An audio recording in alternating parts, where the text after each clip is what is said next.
Hello friend, welcome back to my channel dream road. आज मैं आप लोगों के साथ डिस्कस करने वाली हूँ कि कला क्या है। ये हमारे डीएलएड का F11 कला समय की शिक्षा का एक टॉपिक है। पूरा ये चैप्टर ही पढ़ना है कला के बारे में। तो आइए आज हम लोग जानते हैं कि कला शिक्षा आखिर क्या है, कला से जोड़ के बच्चों को क्यों पढ़ाया जाता है। और ये जो क्वेश्चन मैं आप लोगों के साथ लेकर आई हूँ, कला शिक्षा की अवधारणा एवं महत्व के बारे में लिखिए। ये क्वेश्चन आपका डीएलएड एक्सटर्नल एग्ज़ाम में पूछा गया है। ये 2019, 23 और 24 तीनों में पूछा गया है। तो चलिए आज हम लोग जानते हैं कला शिक्षा क्या है। तो पहले हम लोग जानेंगे कला शिक्षा की अवधारणा, यानी उसके कॉन्सेप्ट को। अवधारणा को ही कॉन्सेप्ट कहा जाता है। मतलब आप इसके बारे में जो जानते हैं वो लिखिए, कॉन्सेप्ट कला क्या होता है। तो चलिए जानते हैं। कला एक ऐसा विषय है जिसमें विभिन्न क्रियाओं व गतिविधियों के माध्यम से छात्रों के सर्वांगीण विकास में सहायता मिलती है। यानी यह एक ऐसा विषय है जो बच्चों के अंदर रुचि प्रदान करता है। यानी आप मैथ का ही कोई चैप्टर पढ़ा रहे हैं, अगर उसे जोड़ का संप्रत्यय पढ़ा रहे हैं तो उसमें आप कला का यूज़ करेंगे तो बच्चे जल्दी ही सीखेंगे। देखिए, जैसे हम लोग कला के माध्यम से बच्चों को कैसे पढ़ाते हैं। जैसे हमको जोड़ का संप्रत्यय ही पढ़ाना है, जोड़ का संप्रत्यय। ध्यान से देखिए ना, जैसे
इसलिए कहा गया है कि यह क्रियाओं और गतिविधियों के माध्यम से बच्चों का सर्वांगीण विकास करता है। गतिविधि के माध्यम से बच्चा एक्टिव होता है, जिससे वह सक्रिय रूप से सीखता है, उसका सर्वांगीण विकास होता है।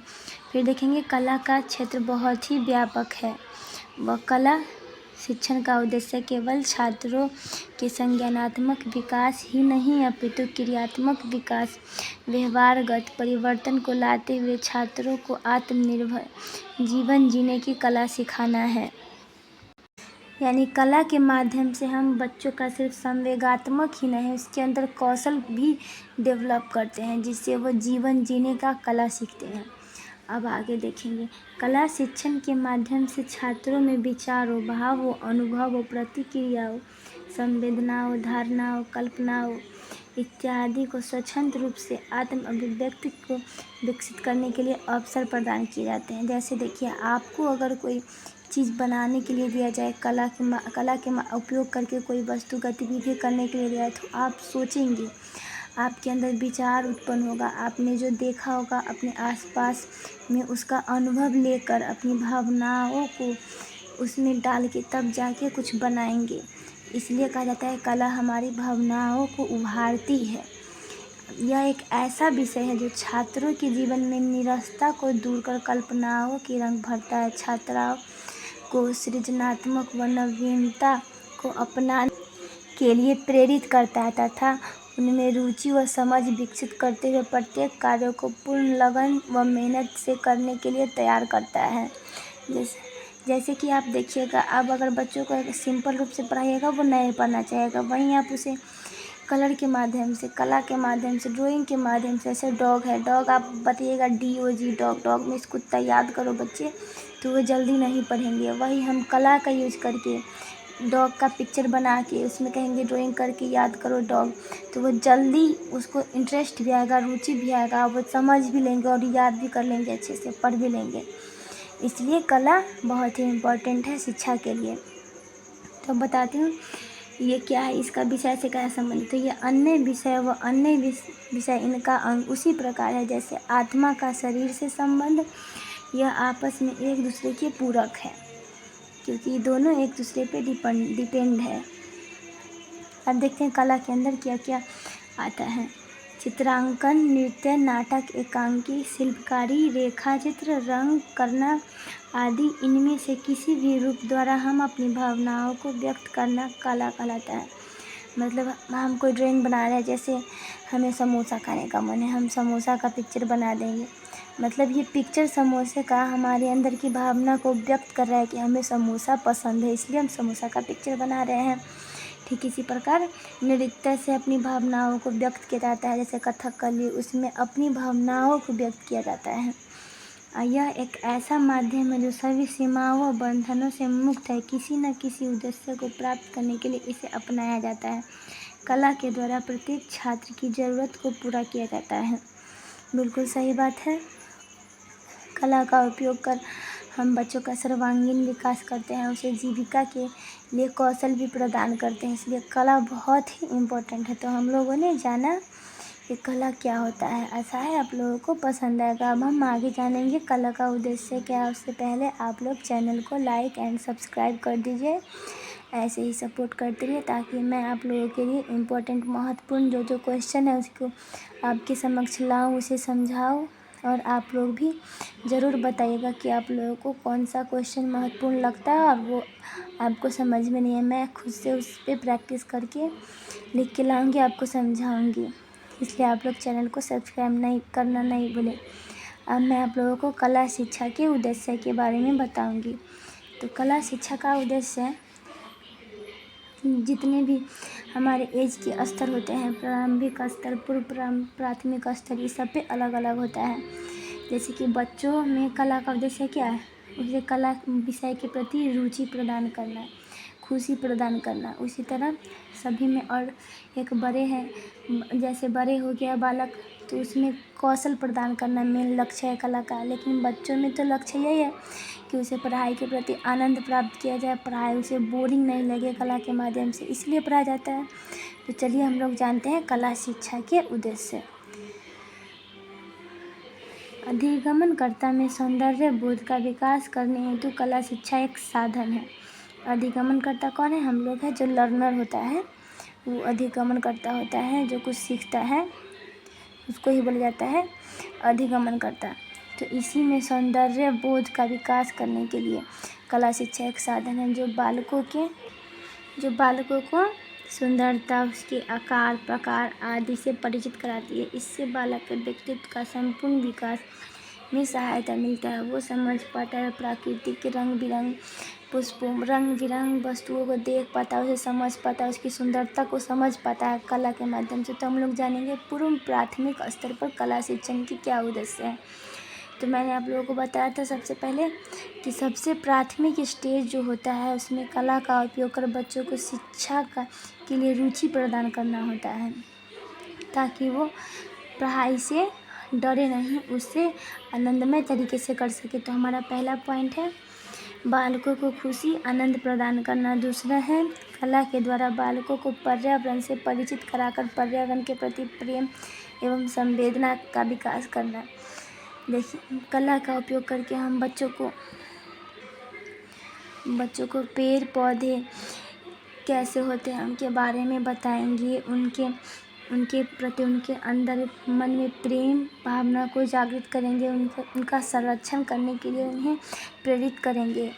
फिर तीसरा पॉइंट है बालक को स्वतंत्रता पूर्वक खेलने के लिए प्राकृतिक साधन। जैसे देखिए कोई भी बालक है, बालक दैनिक जीवन से जुड़ के ज़्यादा सीखता है, इसलिए हम लोग कोशिश करते हैं कि बालक जो है उसे हम लोग सिखाएं। जैसे हम लोग को सिखाना है मैंगो फल के बारे में ही सिखाना है, तो हम उसे बागीचे में ले जाए, उसे जो है बनाना का पिक्चर दिखाए, बताइए बनाना है, बनाना में केला ये येलो कलर का होता है, ये सब जैसे कला के माध्यम से कला क्या करेंगे, पिक्चरिंग करेंगे तो येलो कलर से कलर करेंगे, तो उसे हम दैनिक जीवन से जोड़ के फूल पत्ती आदि की सहायता से उसे सब कुछ सिखाए, जिससे बच्चे जल्दी सीखते हैं। हमारा चौथा पॉइंट है संगीत नाटक नृत्य द्वारा बालकों में सहयोग एवं मित्रता की भावना उत्पन्न करना। जैसे देखिए संगीत है, संगीत गाया, कोई भी टॉपिक पे गाया तो अच्छा ही गाता है। नाटक करेगा, नाटक बच्चा अकेले नहीं करेगा, मिलजुल के करेगा नाटक, क्योंकि नाटक में एक पात्र होता नहीं है, सब आपस में मिलजुल के नाटक करेंगे, उससे उसके अंदर मित्रता एवं सहयोग की भावना उत्पन्न होती है। अब हम लोग देखेंगे प्राथमिक स्तर पर। पहले देखा मैंने पूर्व प्राथमिक स्तर पर, अब देखेंगे प्राथमिक स्तर पर क्या है। तो प्राथमिक स्तर पर कला शिक्षण के द्वारा बालकों को स्वस्थ सुंदर वातावरण के प्रति जागरूक करना, अपनी कक्षा में स्कूल, घर एवं समुदायों को आनंदपूर्वक सीखने के लिए एकीकृत दृष्टिकोण प्रदान करना। तो हमारा प्राथमिक स्तर पर यही मेन लक्ष्य है कि हम कला के माध्यम से उन्हें वातावरण को स्वच्छ सुंदर रखना सिखाएं एवं उसके प्रति संवेदनशील बनाएं, उन्हें आनंदपूर्वक बनाएं शिक्षा के लिए तथा एकीकृत भावना उनके अंदर विकसित करें। यही हमारा प्राथमिक स्तर पर कला शिक्षण के उद्देश्य है। अब चलिए आते हैं उच्च प्राथमिक स्तर पर कला शिक्षण के उद्देश्य। उच्च प्राथमिक स्तर पर कला शिक्षण के क्या उद्देश्य है? ये हमारा पहला टॉपिक छात्रों की आत्मानुभूति का एहसास कराना, मतलब उसके अंदर क्या अनुभूति है, क्या अनुभव है, उनको जागृत करना है, एहसास करवाना है, ताकि अपने अनुभव के माध्यम से वो कुछ कर सके। अपने अनुभव को दबाए नहीं, कला के माध्यम से बाहर जागृत करें। दूसरा है कला के प्रति रुचि उत्पन्न कराना, उनमें विभेद को बताना, मतलब कला क्या है। बहुत बच्चे को तो हम नहीं बता सकते कला के कितने प्रकार, ये सब नहीं, लेकिन जैसे हम उच्च प्राथमिक स्तर पर आते हैं तो मैं कला के बहुत सारे रूप होते हैं, उनके बारे में बच्चों को बताना उच्च प्राथमिक स्तर का एक उद्देश्य है। फिर हमारा अंतिम पॉइंट है छात्रों को देश की विविधता, सुविकसित संस्कृति के प्रति जागरूक करना। जैसे हमारा देश विविधताओं का देश है, यहाँ पे बहुत सारी कला है, तो बच्चों को उनके बारे में बताना है, जागृत करना है, सभी संस्कृति के प्रति सम्मानजनक व्यवहार हो, ऐसा हमें उनके अंदर डेवलपमेंट करना है, ताकि वो सभी संस्कृति का रिस्पेक्ट कर सकें। अब हमारा अगला है पॉइंट माध्यमिक। हमने देखा प्राथमिक स्तर, उच्च प्राथमिक स्तर, अब देखेंगे माध्यमिक स्तर पर कला शिक्षण के क्या उद्देश्य हैं। तो इसमें छात्रों को इस योग्य बना देना है कि वह अपनी कल्पनात्मक और सौंदर्य बोध का दैनिक जीवन में उपयोग कर सकें। जैसे जो भी है, जो हम सिखा रहे हैं हमसे, उसका वो दैनिक जीवन में उपयोग कर सकें। तो देश की जो विविधता है, सुविकसित संस्कृति है, उसके प्रति उनको जागृत करना ही माध्यमिक स्तर पर कला शिक्षण का प्रमुख उद्देश्य है। देखिए दोस्तों, यहाँ पे जो है कला शिक्षण का उद्देश्य, बस ये आपको ज़रूरी नहीं है कि मैं इतने अलग अलग पॉइंट में लिखूँ। जैसे मैंने लिखा है माध्यमिक स्तर पे, उच्च माध्यमिक स्तर पे, इतना आपको एग्जाम में याद रहेगा नहीं। आप एक साथ लिख सकते हो सबका। जैसे बच्चों में आप नॉर्मली समझ सकते हो, बच्चे को कला क्यों सिखाते हो। बच्चे को इसलिए ड्राइंग करने के लिए दिया जाता है क्योंकि ड्राइंग के माध्यम से पढ़ाई में रुचि है।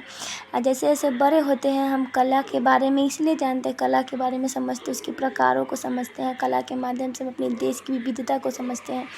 इसी तरह आप पूरे ऐसे टॉपिक ना डिफाइन करके आप एक साथ डिफाइन कर सकते हो। आप देखिए उच्च माध्यमिक स्तर पर, अब आप खुद सोचो, उच्च माध्यमिक स्तर जो ऊपर वाले क्लास हो गए, आ गए 10th 8 ये सब बच्चे आ गए, तो इसमें इस क्लास में आप जाइएगा तो आप बच्चे को क्या सिखाइएगा कला के बारे में, आप खुद सोचिए। तो अब ऊपर जो आ गए बच्चे, उन्हें नीचे वाले बच्चे को तो आप व्यवसाय के बारे में नहीं बता सकते, लेकिन ऊपर जो आ गए उनमें कौशल डालना ज़रूरी है। यानी कि कला के माध्यम से उनके अंदर हम कौशल का विकास करेंगे ताकि वो व्यावसायिक कलाओं के लिए तैयार हो सके। तो हमारे देखिए उच्च माध्यमिक स्तर पर कला शिक्षण के क्या उद्देश्य है। तो कला के विभिन्न रूपों में प्रवीणता प्राप्त करना, मतलब कला जितने प्रकार के उनके बारे में जानना, ये हो गया। फिर छात्रों के व्यवसायिक कलाओं के लिए तैयार करना, मतलब ऐसा शिक्षा देना कला के बारे में जो उनके आगे के जीवन को संवार सके, क्योंकि सब कुछ हम लोग रोज़गार प्राप्त करने के लिए करते हैं। जब रोज़गार प्राप्त होगा ही नहीं तो क्या फ़ायदा। इसलिए व्यावसायिक कलाओं के लिए तैयार करना है। फिर विभिन्न कलाओं की पहचान, उनमें दक्षता प्राप्त करना, अपने क्षेत्र और विश्व में पहचान दिलाना। और जो कलाएँ लुप्त हो गए हैं, मतलब गांव में हैं, उन्हें बहुत ज़्यादा विकसित नहीं हुई है, उनके बारे में जानना, उन्हें उभारना, जो लोग नहीं जानते हैं उनके बारे में बताना। अगर वो अच्छी कला है, बहुत ही महत्वपूर्ण है, तो उन्हें विकसित कर विश्व में एक पहचान दिलाना, ये भी उच्च माध्यमिक स्तर पर कला शिक्षण के उद्देश्य होता है। तो दोस्तों आज हम लोगों ने जाना कि कला शिक्षा क्या होता है और उसके उद्देश्य मैंने जाना और मैंने आपको उद्देश्य हर स्तर पे बताया है। इसमें से अगर आपको मैंने हर स्तर पे हर दो कम से कम 4 पॉइंट बताए हैं तो आपको 4 ना कम से कम एक पॉइंट भी याद होता है तो बहुत है आपके लिए। आप अपने जीवन से इसे जोड़कर समझने की कोशिश करेंगे तो ये पक्का याद होगा कि आपने बचपन में ड्राइंग क्यों सीखी थी।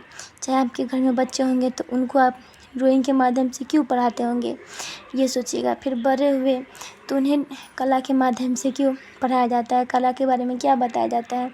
ऐसे अपने जीवन से जोड़ के आप अगर सोचेंगे तो हमारे सारे प्रश्नों का हल हमारे सामने ही होता है। इसलिए मैंने आपके सामने जो भी शेयर किया है वो सब हमारे निजी जीवन से कहीं ना कहीं जुड़ी है। इसलिए आशा है आप लोगों को पसंद आएगा।